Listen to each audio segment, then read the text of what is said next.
कोणत्याही मुलीचं लग्न होणं, बाळ होणं, बघणाऱ्याला किती सोपं वाटतं ना हे सगळं. लग्नाआधी एक मुलगी तिच्या आईवडिलांजवळ असते. तिचे पूर्ण लाड पुरवले जातात आणि ती जेव्हा लग्नाचा, बाळाचा विचार करते ना, तेव्हा तिला कल्पना नसते की पुढे किती कठीण परिस्थिती आहे ती. फक्त विचारात आनंद, सुख आणि छान छान गोष्टी, सुंदर असे विचार ती इमॅजिन करत असते.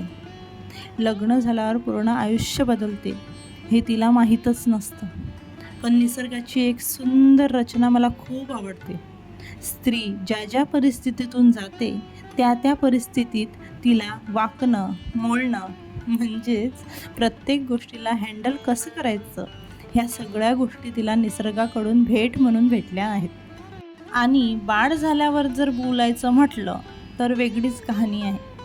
त्यावर तर एक पुस्तकसुद्धा लिहिलं जाऊ शकतं.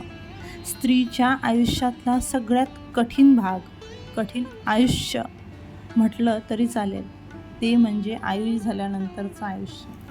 तुम्ही म्हणाल की हे कुणाचं आयुष्य आहे आणि कोणाची कहाणी आहे? तर ही प्रत्येक स्त्रीची कहाणी आहे.